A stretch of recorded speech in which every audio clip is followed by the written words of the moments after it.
Bismillahirrahmanirrahim. Assalamualaikum. Apa khabar semua? Alhamdulillah petang ni kita bersiaran semula untuk membincangkan tentang masalah kanser ya. Saya Dr. Wanjila Syam binti Arifin yang saya adalah pakar bahagian anti penuaan di Kuala Lumpur dan klinik saya di Ampang ya. InsyaAllah petang ni kita sambung kembali tentang masalah tentang mengapa saya dapat kanser, doktor. Jadi hari itu pada siaran yang lepas saya ada beritahu ya mengapa seseorang itu boleh dapat kanser. Di samping penjagaan makanan yang baik, ya, kita juga perlu pastikan bahawa kita mempunyai tidur cukup. Lepas tu jangan terlalu stres. Make sure kita tidak terdedah dengan EMF, electromagnetic wave ya. Sekarang ni dengan keadaan yang petang ataupun tentang kita kata semua orang sekarang tengah ke arah 5G, dan 5G ni adalah satu benda yang sangat bahaya kepada sel-sel kita ya, terutama kepada kanak-kanak kerana ia boleh mengganggu sel-sel kita kerana dengan tenaga frekuensi yang wave yang tinggi ni, yang terlalu cepat ini akan menyebabkan DNA nenek kita mungkin termutasi. Saya harap sangatlah ya, kalau mereka yang ada kanser, pastikan mereka offkan dia punya telefon. Make sure kalau nak charge pun mesti di luar bilik, dan pastikan always in the flight mode ya masa nak tidur malam ya. Kalau kita pastikan kita ada kanser, kita tak nak kena kanser, make sure that kita punya gadgets ni kena off kan dan letak flight mode dan charge telefon di luar bilik ya, kerana ini akan dapat bantu exposure badan kita, sel kita kepada radiasi EMF ini. Perempuan kena tahu ya, EMF ini adalah boleh kita dapat daripada microwave, daripada alat-alat elektrik, daripada kipas, radio, semua ada wave ya. So dia dipanggil electromagnetic wave, dan wave yang paling cepat dan paling frekuensi paling tinggi sekarang ialah 5G daripada telefon kita ni dan komputer dan tab-tab kita ni ya. Jadi kita kena bagi masa yang hanya few hours untuk kita expose to this type of gadget. So saya sangat harap sangat bahawa mereka yang KIV mungkin dah risiko kanser dan dah sedang kanser, mesti jaga semua ni betul, dan mereka tidak terdedah terlalu lama dengan handphone, dengan gadget-gadget ini. Walaupun kita tahu mereka yang ada kanser ni, mereka ni kesunyian ya, especially yang mereka yang lepas kemo terpaksa duduk rumah, dan tak semua orang ahli nak layan dia 24 jam. So mereka banyak masa dihabiskan dengan handphone atau tablet ni. Ni kena dikawal ya. Di samping itu, make sure mereka yang tak nak kena kanser banyakkan makan sayuran dan buah-buahan. Dan tentang gula ni, automatically 100% out ya from the kitchen. Tak boleh gula pasir, tak boleh gula perang ke, asalkan gula namanya kita tak boleh makan. Ataupun sucrose, yang ada fructose ya. Sucrose yang daripada buah-buahan, daripada tumbuhan ataupun daripada makanan real tu tak apa, tapi jangan ambil daripada tin, daripada cakes, daripada makan-makan manis ni. Kita setiap kali makanan Melayu, kuih Melayu semua ada sugar ya. So kurangkan, cuba tukar kepada gula nau ke, gula yang natural stevia ke. Di luar sana ada juga pemanis yang menggunakan sucralose ya, still sucralose bagi saya sintetik dan tidak berapa baik. So harap-harap kita kena jaga dan tahu gula mana yang patut kita ambil, pemanis mana yang patut kita ambil. Pemanis sintetik memang tidak boleh ya, memang long term, because kita amalkan ni setiap hari. Minum kopi, minum teh, semua kena bagi gula sambil makanan. So agak susah juga kita nak, lidah kita tu nak terbiasa dengan keadaan tawar. Tapi ia hanya sebenarnya kalau kita betul-betul pandangnya, ambil masa lebih kurang 2 minggu je untuk lidah kita tu biasa dengan pergedaan makanan yang tak ada gula ya. So di samping itu juga saya nasihatkan make sure minum air banyak, minum air yang beroksigen, maknanya berstructured. Mana kalau boleh, kalau ada zam-zam tu boleh minum, tapi zam-zam yang kita bawa dari Mekah tu dia punya tenaga dah berkurang ya, so kita boleh restructured balik dengan benda-benda yang saya akan showkan later, macam mana kita boleh get the best water. Air yang berakali baik, tapi kita tak boleh selalu sangat berakali. Kita kena pH ni mesti dekat-dekat sikit dengan pH sel kita ya. Jadi ada juga yang kata macam pH yang tinggi 9.5, 11 tu kita tak boleh amalkan selalu, sebab ia akan mengganggu sistem tubuh kita kalau kita amalkan, sebab badan kita ada satu sistem yang cerdik sangat. Jadi kita kena pastikan bahawa kita pastikan kalau kita sentiasa minum air yang ber-pH tinggi, yet kita dah tak ada, kita punya badan dah not acidic, jadi ini akan mendatangkan mudarat juga ya. So itu kena pastikan. Dan ada juga di luar sana yang menggunakan RO water. RO water memang tak baik. Selalunya RO water ni gunakan di pusat-pusat dialisis, di mana dialisis mesin tu tak boleh gunakan air biasa, mesti gunakan RO water. Jadi badan kita perlukan this mineral. Kenapa saya kata begitu? Kita perlukan air yang bermineral, kerana mineral dalam badan kita ni penting sangat. Kalau kita kurang mineral seperti magnesium, kalsium, sodium, kalium, everything tu yang dalam air ni semua penting sangat, sebab minerals ni sebenarnya ada kaitan dengan tenaga dalam sel. Kalau dalam benda tu tak ada, jadi kita memang akan dapat penyakit lah. So I tidak galak, saya tak galakkan 100% RO water bagi mereka yang kanser ini ya. Kalau boleh air mineral water pun tak apa, tapi make sure, kalau boleh make sure air tu mestilah berhigh oksigen dan berstructured. So kerana ini penting untuk detoxification, dehydration, sebab ini penting bagi mereka yang sedang mengambil kemo semua ni, mesti minum air banyak. Jangan tak minum, sebab kita punya brain ni, dia kalau kita memang tak selalu minum, dia akan lupa. Jadi dan kita akan sakit kepala selalu, sebab sel kita kekurangan air atau dehydrated ya. Jadi ini penting ya bagi orang kanser. Dia dilihatkan juga orang kanser ni mesti tidur sekurang-kurangnya 6 ke 8 jam satu hari, mesti ya, sebab nak repair sel. Sebab kalau kita tak repair sel, kita tak dapat sel baru, jadi kita lambat nak baik. So tidur mesti. So saya harap mereka yang ada kanser ni, mempunyai satu bilik yang special untuk mereka kerana mereka perlukan satu keadaan yang sungguh berbeza daripada sebelum sakit. So harap ahli keluarga memberi perhatian di mana nak meletakkan atau tidurnya orang-orang pesakit kanser ni. Bagi saya make sure that mereka ni bilik mesti ada pengudaan yang baik, sebab kita tak mahu mereka ni duduk dalam aircon 24 jam. Mereka kena buka tingkap, kena berada di luar anytime. Kalau boleh breakfast pun mesti di baranda ke di balcony, so that every morning mereka akan dapat cahaya matahari dengan cara bersarapan di luar, dengan exposed to the vitamin untuk cahaya matahari, untuk dapatkan vitamin D ya, sebab vitamin D penting juga untuk mereka yang kanser, dan kena ia mencegah kanser ya. Jadi kita tak mahu mereka duduk dalam rumah lepas tu depress orang ni, dia susah hati ya, macam-macam dia orang fikir. So kita pastikan bahawa bilik mereka tu biarlah berwarna ya, live lah, cantik lah, bersih, dan tidak terlalu banyak barang.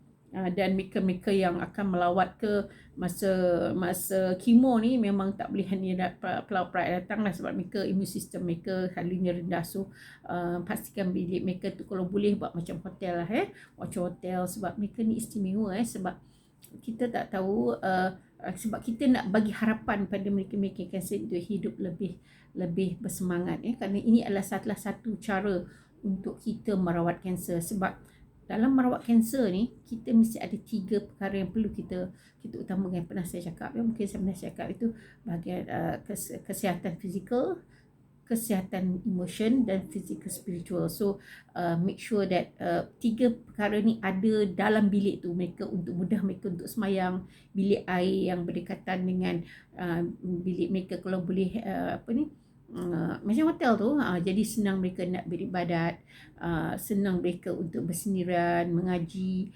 dan dan tidak ada gangguan kurang. Jadi kalau misalnya saya sikit kesian juga mereka yang tidak mampu, yang tak ada bilik sendiri ni, susah sikit lah. Jadi memang ada banyak kengkangan yang akan berlaku masa treatment tu, ya. Jadi macam mana ya, saya nak macam kata layan diorang ni macam raja lah, bila dia kena kanser tu. Sebab masa-masa kritikal macam ni lah ya, kita perlu memberi kekuatan fizikal, mental dan spiritual kepada mereka. Saya juga nak nasihatkan sekiranya makanan yang mereka makan tu mestilah fresh, ya. Always fresh food, ya. Fresh foods kalau boleh beli daripada pasar, terus masak dan terus makan. Dan pastikan bahawa mereka ini ada peti ais mereka sendiri, so that every time dia orang nak makan, makanan sentiasa berada di dalam peti sejuk untuk dimakan, ya. Jadi makanan-makanan ni mereka ni special sikit. Tak pastinya mahal, tapi mereka mesti makan benda-benda yang tidak bertoksik, mas fresh, itu saja.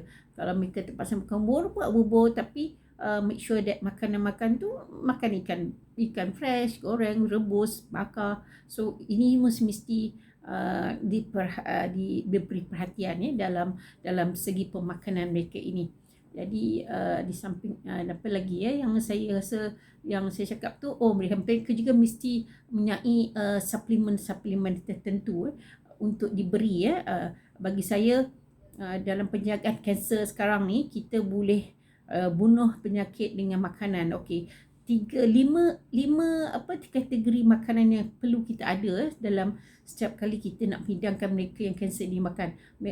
Makanan yang boleh menumbuhkan stem cell kita. Mana bila kita buat kemo ataupun kita nak sel-sel baru yang bagus tu, kita ada sistem stem cell yang boleh regenerate new cells. Stem cells ni penting sangat dalam pengubatan kanser, kerana kalau kita tak mampu beli stem cell, kita sebenarnya boleh produce pun stem cell, ya, dalam dari kita setiap kena. Macam contohnya stem cell di bahagian usus, ya, setiap 3 ke 6 hari dia orang dah perlu dapat sel baru. Yang paling lama sekali adalah sel tulang, setiap 10 tahun, ya. Tulang kita lama sikit nak untuk dia dapat stem cell tu. Tapi bagi yang untuk kulit, mungkin setiap 2 minggu kulit, ya. Jadi ini stem cell ni kita perlu stimulatekan bila kita nak walaupun kita ada kanser, macam mana kita nak stimulate stem cell kita kena makan makanan yang boleh stimulate stem cell kita, so that kita dapat stem cell yang baru. Dari pengajian yang telah dibuat di Amerika, bahawa badan kita ni tidak akan kita lagi dalam masa setiap 7 tahun. Sebab sel kita semua dah bertukar. Jadi masa 4-7 tahun ni kita boleh menentukan kita nak sel bagus ke tak bagus, ya. Okey. Satu lagi, yang kedua ialah kita mesti jaga kita punya DNA, ya. DNA. Jadi bila kita jaga makanan yang boleh jaga DNA, banyak, macam bagi saya macam cendawan is very good for stem cell stimulation, for DNA repair, cendawan. Jadi saya akan, kalau ke pasar, saya mesti beli cendawan, berbagai jenis cendawan, ya. Sebab cendawan ni memang antara yang terbaik untuk jaga sel-sel kita ni. Jadi sekiranya kita nak jaga kita punya DNA jangan rosak, kita kena makan benda-benda jaga DNA, ya. Nanti saya bagi list benda saya akan bagi list untuk makan untuk setiap 5 perkara ni, ya, DNA. Kita juga kena jaga microbiome kita. Microbiome kita ni adalah sel kita share dalam badan kita ni dengan kuman, virus, bakteria, fungus, segala-galanya. Bahagian yang bukan sel kita tu ada 8 kali ganda lagi banyak daripada sel kita. Jadi kalau sel kita ni 150 trilion, jadi diorang ni yang dipanggil microbiome ni kali 8. Bayangkan dah tu. Sebenarnya kita ni bekerjasama dengan microbiome. So kita kena jaga microbiome yang perlu kita jaga dia bahagian intestine ya, bahagian usus ni. So kita kena jaga je pasal kita kena makan benda fermented food macam prebiotic, probiotic, semua tu is anti microbiome. Kita kena ambil makanan tu masa kita menghidangkan mereka ataupun kita tak nak kena kanser. Kita kena jaga kita punya sel-sel ni microbiome. Lepas tu kita kena jaga juga immune system kita. Macam mana nak tambah immune system orang kanser atau sebelum kita kena kanser macam COVID sekarang. Apa makanan yang perlu kita makan untuk tambahkan immune system kita ya. Satu lagi, orang bagi kanser ni mereka juga perlu memastikan bahawa pengedaran darah bagi bahagian kanser ni akan dikurangkan, dipanggil angiogenesis. Kita tak mahu sel-sel kanser itu tambah kaya dengan saluran darah yang kecil-kecil, dipanggil angiogenesis. Jadi kita kena makan makanan yang memutuskan hubungan saluran darah kepada kanser sel tu, sebab mereka ni bila kena kanser sel ni akan ambil saluran darah daripada yang sekelilingnya untuk mereka. Macam mereka ni macam parasit betul lah. Dia ambil darah, saluran darah tu, saluran darah tu, jadi mereka akan membesar.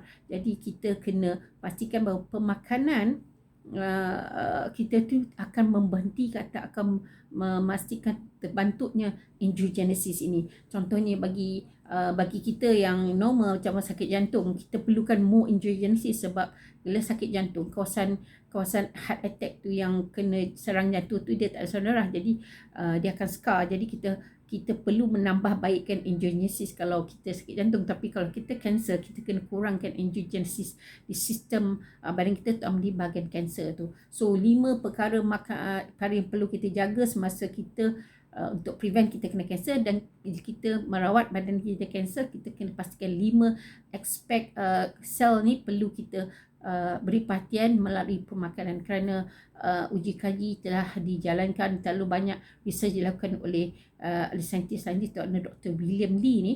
Dia telah pastikan bahawa setiap makanan yang kita makan mesti ada 5 perkara ini untuk bantu kita pulih dari kanser ya. Ini kebanyakan test ni telah dibuat, yang contoh macam cendawan, kehebatan cendawan sama dengan kehebatan ubat. Jadi makanan boleh jadi ubat sebenarnya. Food as a medicine memang telah dibuktikan sekarang. Jadi macam contohnya green tea mesti ada bagi orang yang kena kanser. Banyak akan minum green tea ya.